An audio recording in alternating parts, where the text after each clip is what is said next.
que es fantástico. Nosotros conseguimos y conseguimos crecer, descubriendo otras cosas, otras capacidades, pero tenemos que cambiar muchas cosas, y no solo en el empleo, en muchas otras cosas, pero cuando empieza por el talento, por la autoestima, por cada uno, dentro de sí, cambiando el chip y creyendo que 2012 va a ser fantástico, podemos juntos hacer el cambio, cada uno con su propio talento. Con eso nos vamos a quedar. Leila Navarro, muchísimas gracias por haber estado hoy con nosotros, por habernos presentado su última obra, Talento a prueba de crisis, pero sobre todo, muchísimas gracias por habernos contagiado de su fuerza, de su energía y de su optimismo. Y yo quiero decir una cosa, y vive España, yo creo en ustedes. Muchísimas gracias, buenas tardes.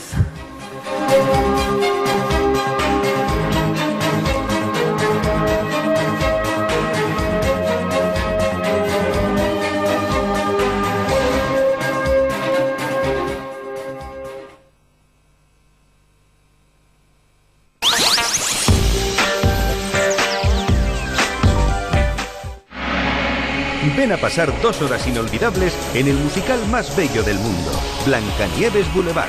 2 únicas funciones en Santander el 30 de diciembre en el Palacio de Festivales de Cantabria. Blancanieves Boulevard. Entradas ya a la venta en Caja Cantabria.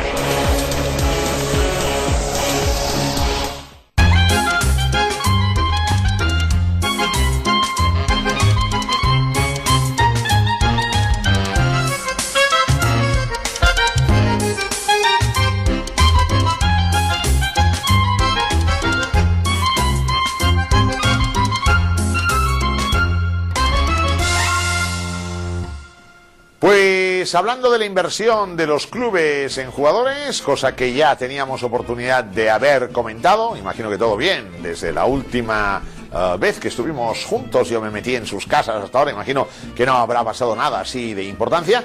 Pues hay un pequeño detalle, es cómo ha evolucionado la inversión en jugadores, y lo vemos en esta diapositiva. Fíjese bien que en la temporada 2006-2007 la inversión total en jugadores ascendía a 765 millones de euros. En la temporada siguiente, 2007-2008, la inversión en jugadores estaba en 988 millones de euros. Dicen que hay crisis, más o menos será así, pero fíjese que en la temporada 2008-2009 la inversión neta en futbolistas era de 1.102 millones de euros. ¿Y ahora cómo está? Pues ahora prácticamente está igual que el año anterior, debido a lo que sería la situación precisamente de la crisis. Arriba veo una fotografía, a la izquierda está Cristiano Ronaldo, a la derecha está Mauricio Pochettino. Cristiano Ronaldo es un hombre que costó 94 millones de euros, más dicen que comisiones. Y claro, esto el Madrid puede comprar a Cristiano Ronaldo, pero el español no puede comprar a Cristiano Ronaldo. Y él es Mauricio Pochettino, ¿qué hace? Apuesta por lo que tenemos acá en casa, por la cantera. Las empresas seguramente también tendríamos que hacer lo mismo. Confiemos en nuestra gente. Usted confía en mí, yo confío en usted. Confiemos en la gente de España. Aquí tiene que haber un poquitín de pastel para todos. Ánimos elevados y entusiasmo a raudales.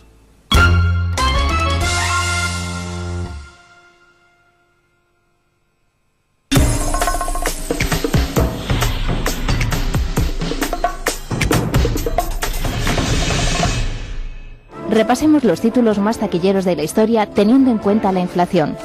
Para muchas películas solo se tienen en cuenta las recaudaciones en Estados Unidos y Canadá, ya que el mercado internacional solo empieza a contabilizarse de una forma fiable desde 1989.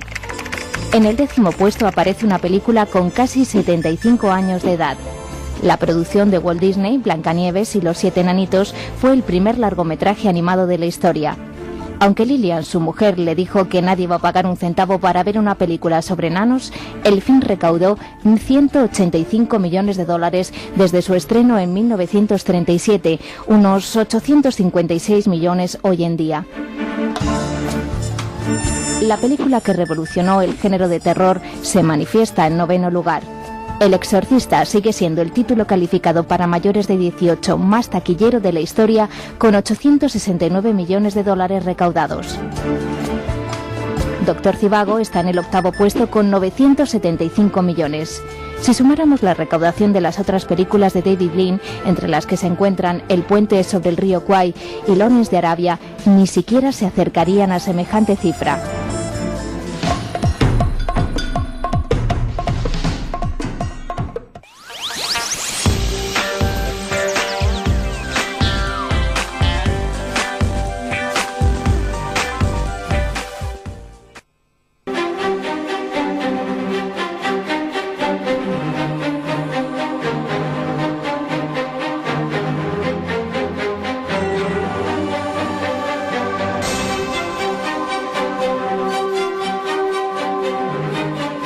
Sentimos mucho tener que haber hecho esta jornada de huelga. Hemos hecho todos los esfuerzos de negociación posibles.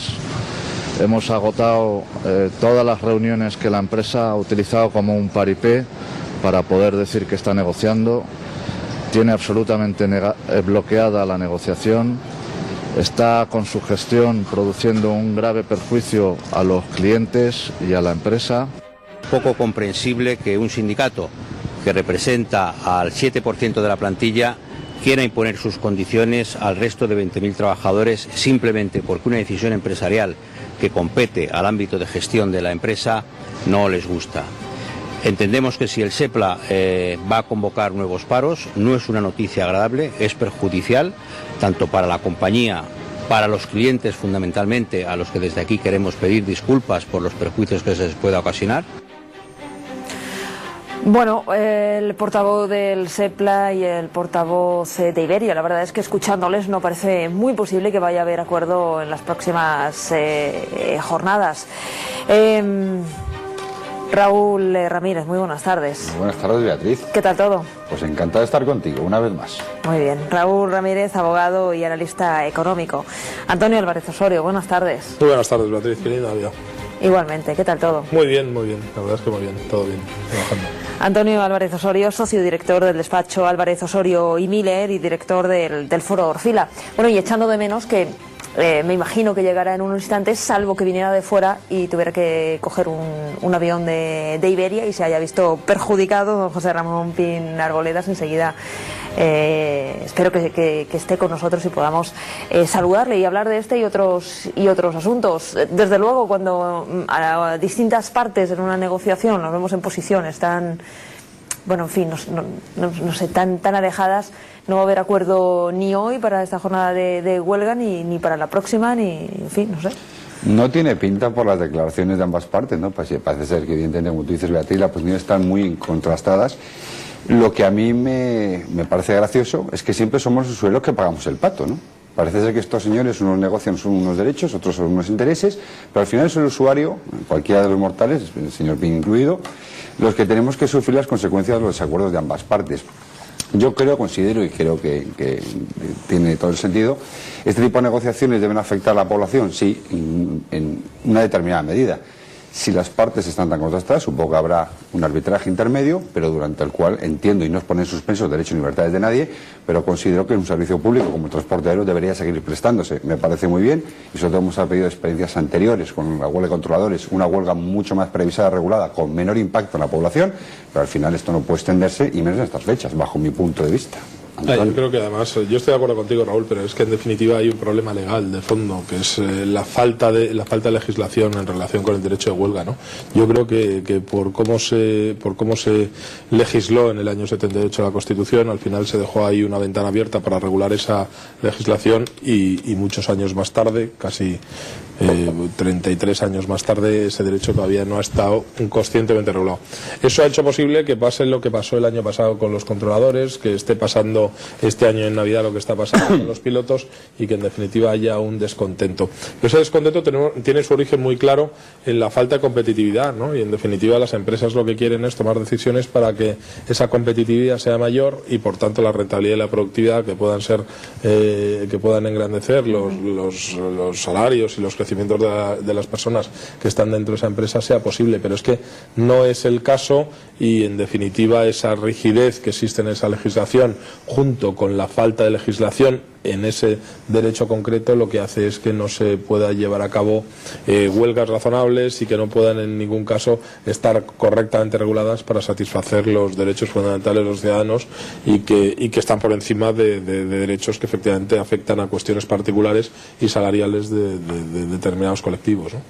Bueno, es que al final siempre los secuestrados, que somos todos nosotros, usuarios de servicios públicos, en este caso de Iberia, de sus aviones, pues somos los que... Pero es que yo creo que el pato lo está pagando aquí nosotros en primer lugar, pero recordad que el año pasado, y estoy de acuerdo que me parece, pero ya no solo para esto, sino para muchos temas que a partir del 6 de este año lo vamos a enfrentar, ¿no? Con la negociación colectiva. Y yo creo que una ley de huelga con más de 30 años pues está totalmente desfasada, estoy de acuerdo contigo, Antonio.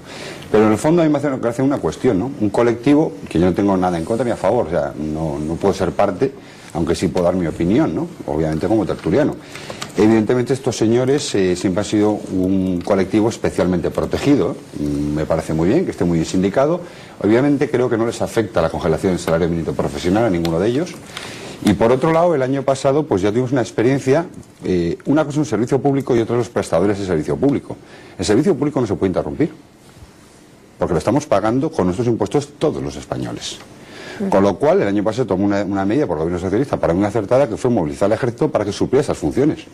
Yo creo un claro ejemplo que si estos señores entienden un proceso natural y cuando normal. ni siquiera, además es que hay que recalcar, en aquella ocasión ni siquiera era una huelga. Ni siquiera una huelga, pues yo digo que en un proceso de negociación yo lo puedo entender y que hagan uso de su derecho constitucional a la huelga también. Abusar de ese derecho, pues todos los demás tenemos el derecho a la libre circulación, con lo cual yo lo reivindico y animo a que si no se llega a un acuerdo en este tipo y de futuro actuaciones que nos afectan al resto de ciudadanos y especialmente en estas fechas, para eso tenemos servicios sociales sustitutivos o incluso dejarle al ejército, que tenemos pilotos profesionales para poder volar. Es una opinión personal, pero creo que ya está bien de que nos paralicen continuamente las vacaciones a todos los españoles en estas fechas, porque aprovechen precisamente las fechas para hacer fuerza de presión sindical. Me parece absolutamente injusto. Pero es un problema de base jurídica, es un problema de seguridad jurídica como en tantas otras cosas. Yo creo que en España adolecemos de un gran volumen de decretos, de reales decretos, de legislación en todos los factores y en todos los ámbitos, pero realmente todas esas legislaciones sectoriales, todas esas legislaciones que al final nos unen, en definitiva lo que crean son constantes problemas y constantes conflictos, porque hay una ley y la contraria al mismo tiempo, y cuando no hay una ley nacional hay una regulación también a nivel autonómico. Todas esas circunstancias al final están generando una conflictividad laboral, una conflictividad sectorial y una conflictividad en las empresas que a día de hoy lo único que hacen con esa conflictividad es perder competitividad, perder productividad y perder la capacidad de crecimiento que tienen cada una de las empresas, que en definitiva es de lo que deberíamos estar hablando ahora, ¿no? Efectivamente. Bueno, por otro lado, reuniones también, patronal, sindicatos, con un plazo, bueno, con un plazo realmente cercano, primeros días, día 7 de enero, o sea que creen que hay margen y creen que hay tiempo, porque fíjense, ayer en esta misma tertulia decía, el margen sí hay, lo que no hay es tiempo. Pues fíjate, yo que era una persona escéptica hace un mes escaso, antes de que hubiera un cambio de alternancia en el gobierno, me estoy volviendo bastante crédulo, ¿no?, con lo que estoy viendo. Yo creo que ya se han filtrado varias negociaciones de esas entre la ministra, su secretario de Estado y obviamente los sindicatos sobre acuerdos base, ¿no? Pues el tema de los puentes. Probablemente también estemos de acuerdo con fijar unos salarios mínimos definidos o no, ¿vale? Pues parece que cierta parte del sindicalismo español sí lo está, no lo está, pero no por la importancia, efectos, reducción del gasto que eso tenga, sino por la importancia que tiene prefijar como primer escalafón a la hora de la negociación colectiva futura el salario profesional como base del mismo, ¿no? Yo creo que se están dando pasos, yo creo que el sindicalismo español está saliendo un poco de las cavernas de sindicalismo radical y luchador del siglo XIX, que venía muy bien, pero durante este emporio, y creo que estamos avanzando en pasos muy directos.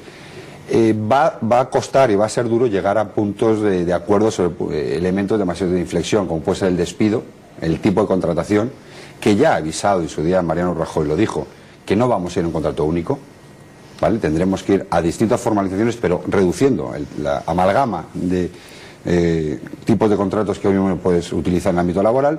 Y por otro lado, yo sí considero que sorprendentemente, con lo que hemos vivido 7 años, vamos a empezar a entender un sindicalismo que realmente va a defender los derechos de la clase obrera y trabajadora. Creo que vamos a tener un sindicalismo constructivo, creo que vamos a tener un sindicalismo combativo en lo social, pero no destructivo en lo laboral. Y yo realmente estoy optimista y vamos a esperar a esas medidas del día 6, a ver en qué puntos realmente no vamos a poder llegar a un acuerdo. Creo que van a ser los mínimos y obviamente habrá que gobernar por decretos, es evidente. No, yo en definitiva no estoy de acuerdo en una situación, ¿no? Es decir, no es que tengamos ni poco margen ni poco tiempo. La verdad es que hemos tenido mucho margen y mucho tiempo, lo que pasa es que se ha desperdiciado y no se ha hecho. Entonces, claro, es decir, lógicamente hemos llegado ya al final de los finales y eso no es que quede poco tiempo, ¿no? Mire ustedes que ha desaprovechado todo el anterior. Nos ofrecieron y nos dijeron hace años que había habido un acuerdo del gobierno y con las patronales y los sindicatos para la negociación colectiva y era mentira. Es decir, era simplemente intentos de acuerdo, maquillajes de acuerdo, pero en ningún caso se profundizaba en las cuestiones que efectivamente podían hacer que el país obtuviera una mayor productividad y una mayor competitividad a nivel nacional, ¿no? Todas esas circunstancias lo que han hecho, y yo espero que el nuevo gobierno pues tenga la capacidad, la fuerza y el músculo de tomar las decisiones que tenga que tomar con independencia de ejercicios de buenismos que son los que han hecho que el país llegue al lugar donde se encuentra en este momento, ¿no? Es decir, porque es que a veces hay que ser bueno, pero a veces hay que tomar decisiones, y las decisiones que hay que tomar no se puede tener disculpas, o no podemos disculparnos para no tomarlas, ¿no? Es decir, la decisión que está delante es importante. La reforma laboral debe ser una reforma profunda, debe ser una reforma razonable, debe ser una reforma que busque efectivamente la competitividad, la productividad, la rentabilidad y por tanto la capacidad de incrementar el consumo de las familias, y debe ser una reforma estructural, cosa que no se ha dicho, porque se ha dicho muchas veces que se había hecho una reforma estructural, pero lo que se han hecho son pequeñas reformas, pequeños retoques, sin consistencia, efectivamente, pequeños arreglos sin consistencia, que en ningún caso era lo que necesitaba el país en ese momento. Y a día de hoy me preocupa una cuestión que dijo la ministra el otro día, la ministra de Trabajo, que dijo que era mejor un acuerdo, un mediano acuerdo, pero con las organizaciones sindicales, que un acuerdo que estuviese legislado por Real Decreto y sin el consentimiento, la aceptación o el acuerdo que se llevase a cabo con estas. Yo ahí no estoy de acuerdo.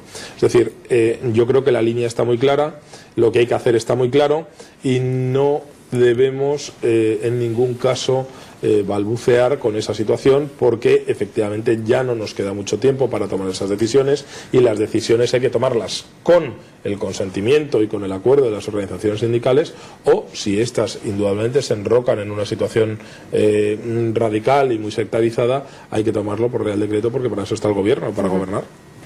Pues fíjate, yo ahí discrepo un poco estoy básicamente de acuerdo con el argumento de Antonio, pero en el final discrepo un pelín, ¿no? Digamos, por mi experiencia empresarial, que es alguna en estos años, siempre te das cuenta que un proyecto sale a flote cuando está empujado por ambas partes. Eso sí, para que se llegue a un acuerdo y ese proyecto resurja, tiene que haber un deadline, una fecha límite, donde si no se acuerdan las bases, se ejecute. Para mí el papel del gobierno, y estoy de acuerdo con lo que ha dicho la ministra, no es gobernar por Real Decreto, y menos en estos temas sociales, sino más bien al contrario, facilitar los cauces para que patronal y sindicatos creen las bases que pueda fomentar un acuerdo. Básicamente el gobierno tiene que facilitar esos cauces y ser un agente realmente mediador. ¿Cuál es la diferencia con el anterior gobierno? Que imponía. El anterior gobierno siempre decantaba sobre una de las partes. Ha sido el peor gobierno que hemos tenido en legislación laboral. Ha sido un fracaso su reforma, reconocido por ellos mismos. ¿Pero por qué? Porque no negociaban, simplemente ponían condiciones de aceptación.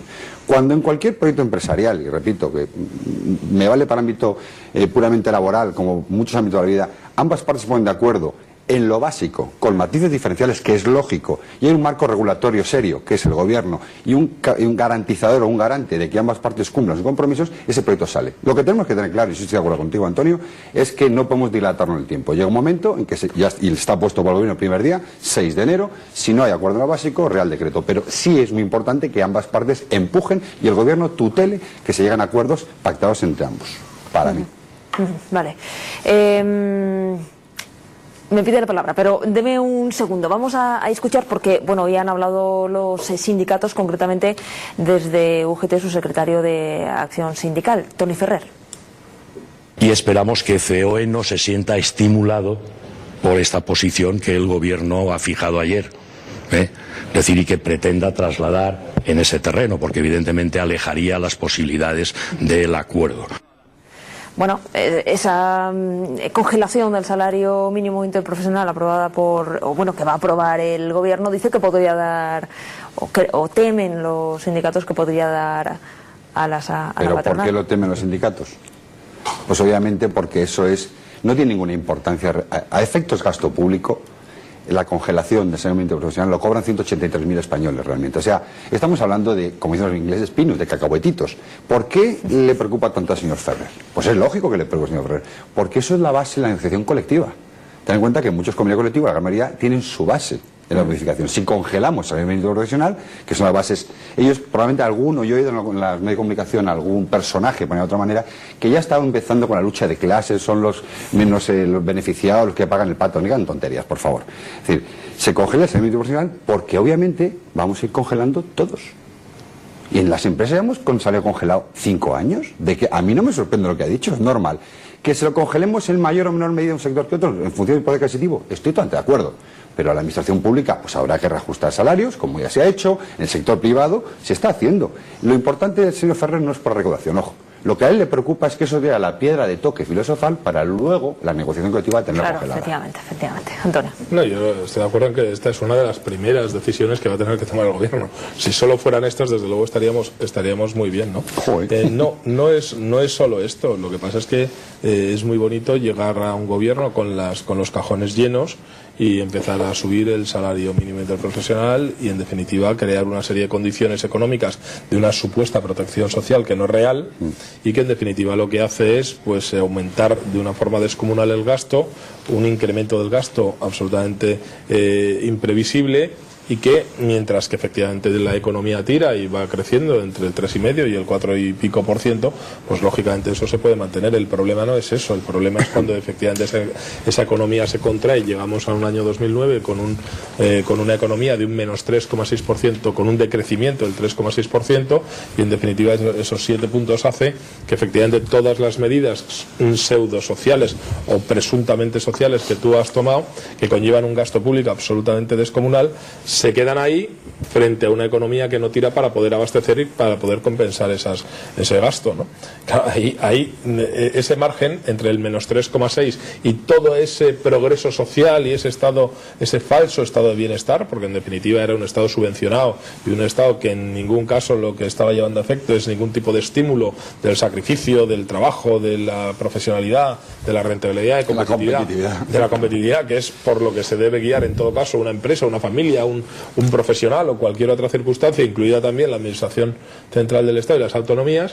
Pues claro, ese paso de crecer al más 4,1 y pasar al menos 3,6 es que estamos hablando de un gap importante donde el déficit público se ha disparado y lógicamente, claro, ahora tenemos que rediseñar otra vez ese estado de bienestar social inexistente, que en todo caso era algo que no era real, y adaptarlo de nuevo a la situación real de la economía, que a día de hoy vuelve a estar en recesión.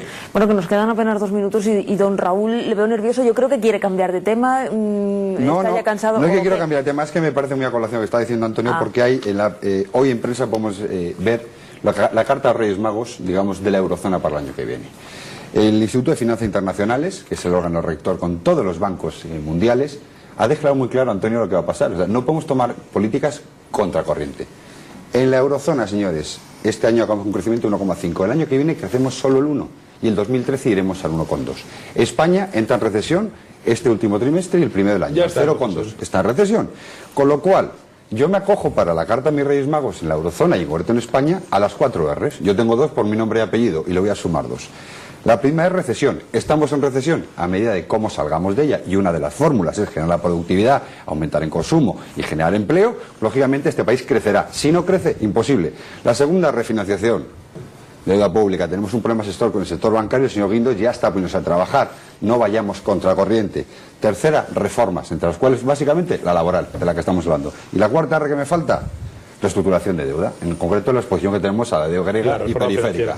Y esas son las 4 R. Entonces, cualquier actividad sindical, laboral o social que vaya contrario a estas 4 Rs nos aleja de un escenario de recuperación en 2013 o nos mete en un escenario de prolongación de la recesión. Ustedes eligen, ustedes apoyan. Sí. Bueno, un minuto, como va a ser la última tertulia del año, no sé qué pedirle, si ya el deseo para el año que viene o en fin, o es que hay tantos que va a ser imposible, no sé. Yo la verdad es que el deseo no soy una persona mucho deseo. En todo caso, lo que sí me gustaría es que todos pudiéramos tener paz, tranquilidad y derecho a trabajar, y que los ciudadanos españoles en todo caso se mentalicen de que va a ser un año complicado, pero que no hay nada que no se pueda conseguir y superar con el esfuerzo, el sacrificio y las cosas bien hechas. Y yo voy a ser mucho más breve, porque yo lo único que pido para el año que viene es trabajo y sobre todo en los españoles sentido común. Es decir, España nunca volverá a ser el país que fue. Y entendiendo eso, asumiendo eso, saldremos mucho antes de este pozo. Yo creo que en 2013 España estará en crecimiento si hacemos las cosas como estamos haciendo ahora. Me parece que ni España ni, en fin, nunca nada va a ser lo que fue.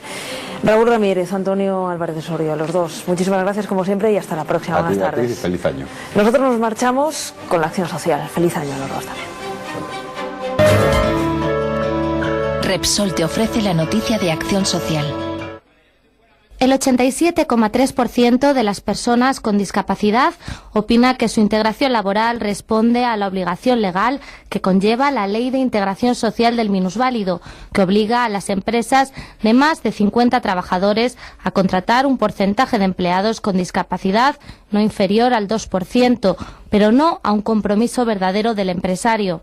Así, casi un 90% de los encuestados mira a las empresas con cierta desconfianza, frente a un 12,7% que defiende que la mentalidad abierta de las compañías y de la sociedad es la responsable de los adelantos vividos en su integración laboral, según se desprende de la encuesta ¿Qué 3 deseos le pides al nuevo año?, realizada por la Fundación ADECO en España entre 750 personas con discapacidad. Además, el 52,8% de las personas con discapacidad considera que este colectivo cada vez tiene más presencia en la vida social y laboral, frente a un 37,5% que afirma que las personas con discapacidad no gozan de las mismas oportunidades que los demás y que están continuamente expuestas a la discriminación, mientras un 9,7% declara que las personas con discapacidad ya forman parte activa de la sociedad y que su integración definitiva es cuestión de tiempo. Repsol te ha ofrecido la noticia de acción social. Hoy desde aquí puedo contarte que en Repsol un día pensamos cómo combinar la energía del gas con el recurso inagotable del sol para poner al alcance de todos energía más eficiente. Hoy no nos lo preguntamos. En Repsol tenemos la respuesta. La capacidad de imaginar es el mayor recurso del ser humano.